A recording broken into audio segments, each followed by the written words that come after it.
Pour cette table ronde particulièrement inspirante, j'aime beaucoup la punchline sur si vous êtes une entreprise et que vous n'intégrez pas l'économie circulaire, c'est l'obsolescence programmée de votre entreprise et c'est tellement juste et tellement vrai. Merci pour ces mots et merci pour cette table ronde qui vous donne, j'espère, d'autres clés pour offrir une seconde vie à vos produits. Il est temps de prendre quand même un petit peu de hauteur sur tout ça maintenant, puisque ça nécessite malgré tout, vous l'avez compris, de repenser nos modèles, de savoir comment nous, on interagit dans cet environnement. Et donc j'ai le plaisir d'accueillir Philippe Lemoine, coprésident du conseil de surveillance de GS1 France, qui va vous expliquer réellement ce que signifie donner une seconde vie au produit à travers un voyage captivant et inspirant. Vous allez le voir.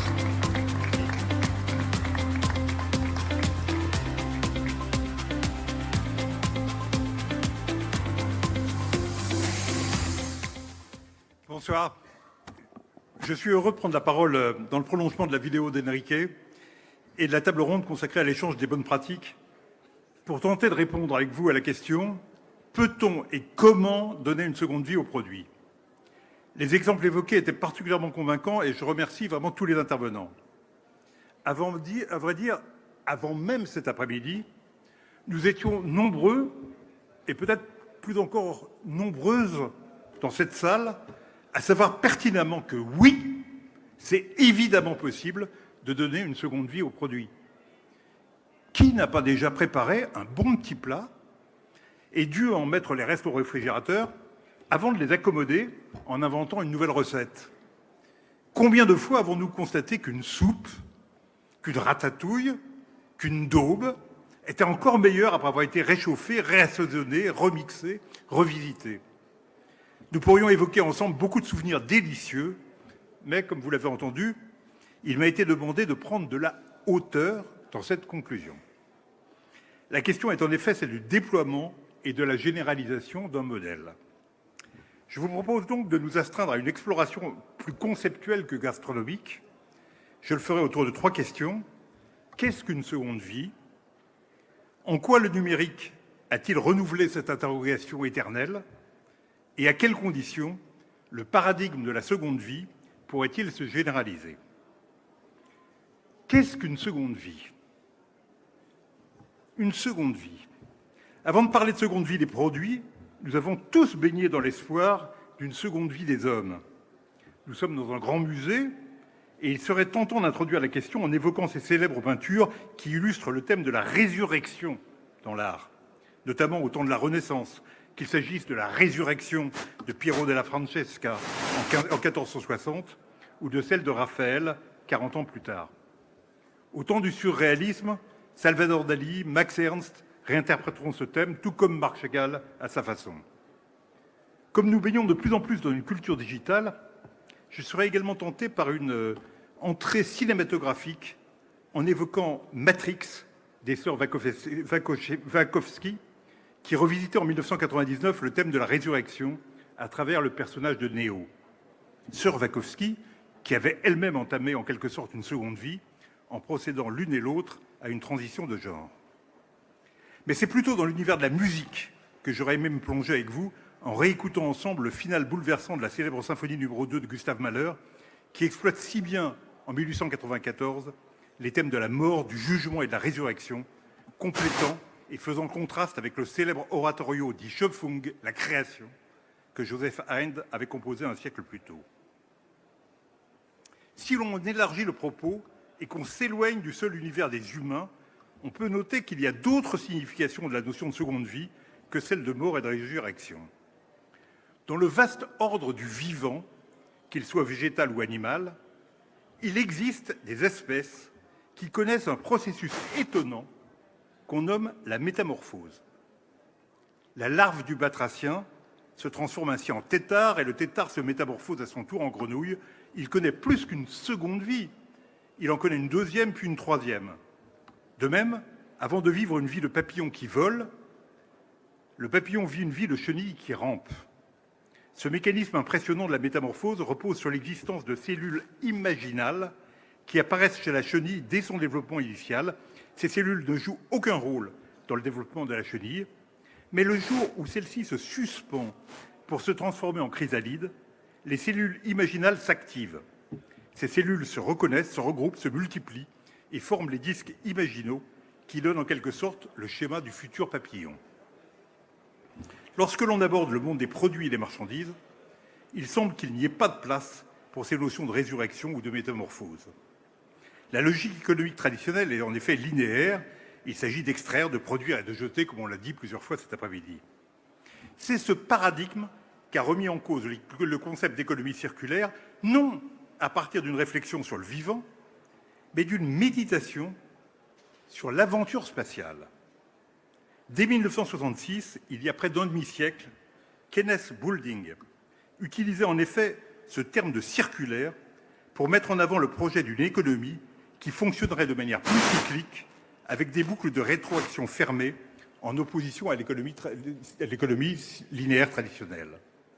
L'image était précisément celle d'un vaisseau spatial où il n'est pas possible de se ravitailler, de gaspiller, comme dans ce que Boulding appelait la cow-boy économie, mais où l'on doit tout économiser et réutiliser, dessinant une nouvelle spaceman économie. Pour Kenneth Boulding, ce grand économiste, qui était également un poète, le fait de voir la Terre comme un vaisseau spatial offrait ainsi un cadre pour penser une bifurcation, un changement de modèle. La rupture ne consistait pas à introduire la notion bien connue des économistes de circulation, mais à supposer une circulation plus différenciée que celle de l'équivalent général qu'est la monnaie, le traçage d'une circulation de tous les biens, de toutes les marchandises, de toutes les matières, quel que soit leur état. Dans les années 2000, Michael Braungart, chimiste, et William Nagdonoff, architecte, popularisaient l'expression « cradle to cradle », du berceau au berceau, devant se substituer à l'ancienne vision « cradle to grave », du berceau à la tombe.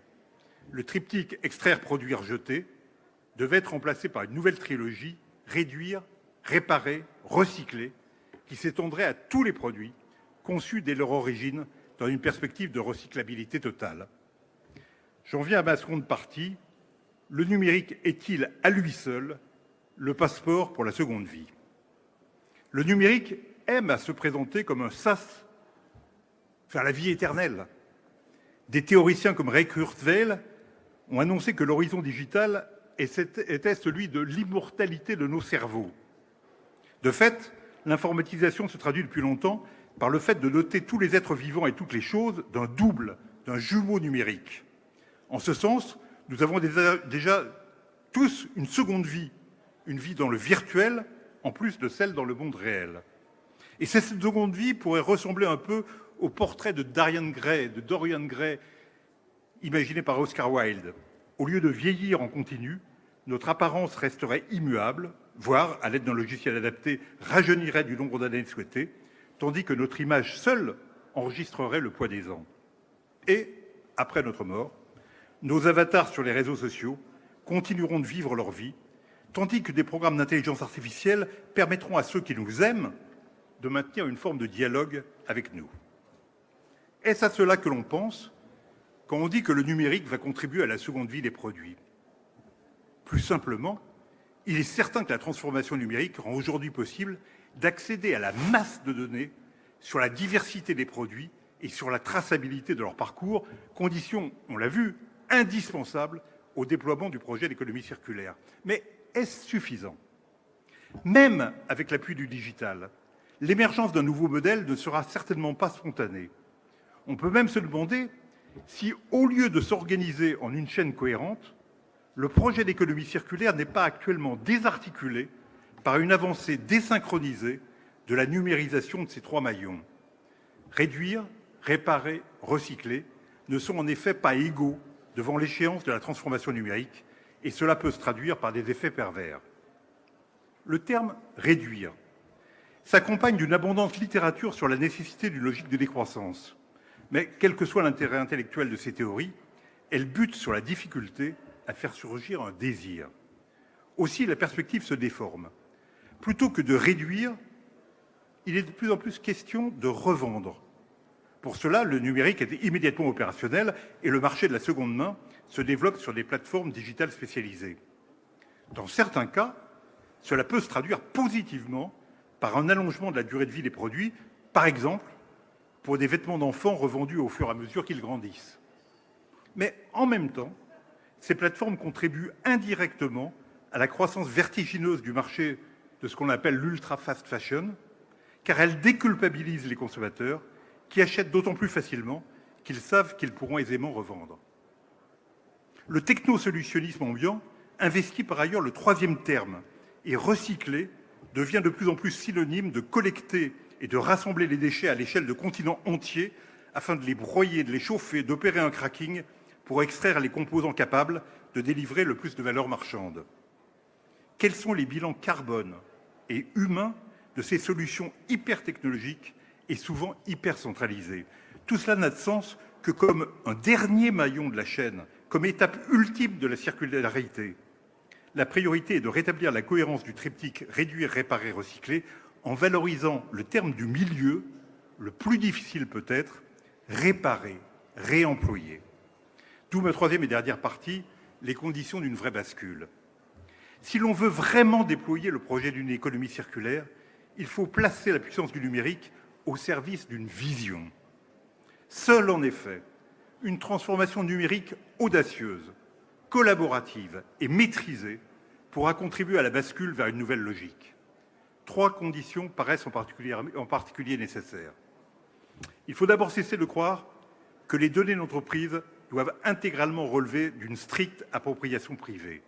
Si l'on veut que le numérique stimule un nouveau régime de croissance, il est indispensable qu'on comprenne qu'une part importante des data doit relever d'une logique de commun. Ce sont en effet des acteurs très divers qui, pour intervenir sur un produit, ont besoin de connaître ses composantes, son origine, son histoire, ses éventuelles réparations.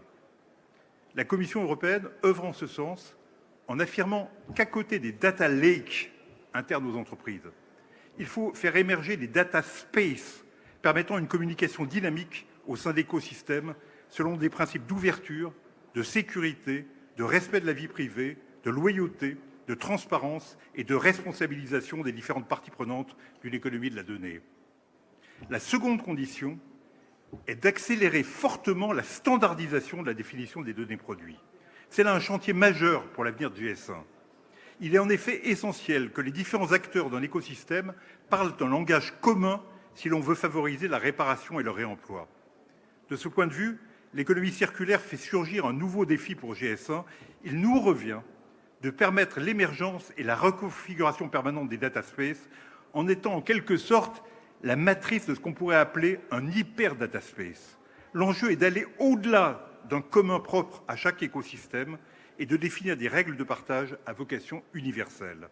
Je pense que notre engagement pour l'économie circulaire impose à GS1 de devenir un grand centre de compétences interprofessionnelles et ouvert de la donnée produit. La troisième condition est d'utiliser l'intelligence artificielle au service d'un nouvel imaginaire. Comme j'ai eu l'occasion de l'expliquer par ailleurs, l'intelligence artificielle déplace l'imaginaire. Il n'est plus projeté vers l'avant ou déployé autour, il pénètre le cœur même des produits. Par là même, l'intelligence artificielle peut contribuer à aiguiser et à amplifier la capacité des objets à mobiliser la puissance humaine créatrice. Certaines cultures non occidentales ont théorisé depuis longtemps cette relation créatrice entre les hommes et les objets. Au Japon, une conception esthétique, le wabi-sabi, relie ainsi 2 principes, la simplicité, wabi, et la patine des objets, leur altération par le temps, sabi. Inspirée tant par le bouddhisme que par le taoïsme, cette philosophie nourrit le kintsugi, qui est une méthode de traitement des vases, des assiettes, des verres ou des plats en porcelaine qui ont été fêlés ou brisés. L'artisan les répare avec de la laque saupoudrée de poudre d'or, afin non de dissimuler, mais de magnifier ces éléments de beauté qui expriment le surcroît de valeur que le temps qui passe a conféré aux objets. Comme le visage d'un vieux sage traversé par les rides de l'expérience, les produits sont embellis par les blessures et les coutures de la vie. Avec le réemploi, ou ce qu'on appelle dans la mode le surcyclage ou l'upcycling créatif, l'économie circulaire peut développer un maillon qui renforce son sens. Il ne s'agit pas seulement de réparer, il s'agit de contribuer à la renaissance ou à la métamorphose des objets. Sur un plan théorique, Jean Baudrillard avait proposé le concept de séduction comme manière de subvertir la puissante logique de la production qui, au-delà de l'économie, envahissait tous les champs dans les années 70. On parlait de processus de production du discours, de production de la sexualité, de production de l'inconscient. Or, écrivait Baudrillard, la séduction est plus forte que la production. Elle est plus forte que le pouvoir. Elle est un processus circulaire, réversible, de défis, de surenchère et de mort. Sur un plan pratique, le fait de réintroduire un maillon créatif confortera le projet d'ensemble de l'économie circulaire. Cela n'a en effet pas la même signification. De développer des plateformes de seconde main ou de broyer en dernière instance des produits non directement recyclables, dès lors qu'il existe de vrais savoir-faire pour hybrider, bouturer, recréer, redonner vie.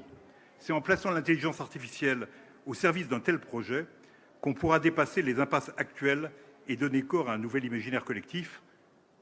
Face aux représentations dominantes, le grand auteur de science-fiction qu'est Alain Damasio tente ainsi de faire émerger un autre imaginaire du numérique dans son dernier livre « Vallée du silicium ». C'est avec ces mots que je voudrais désormais conclure. Inspiré par Baudrillard, que je citais, Damasio écrit « Je veux désormais vivre en japonais. Le silicium, pas plus que la pierre ou le sable, n'est inerte. Il a fini par enfanter ses propres kami, ses propres esprits. Tout teinte par le carillon d'une âme, tout est animé. » Merci beaucoup. Merci Philippe.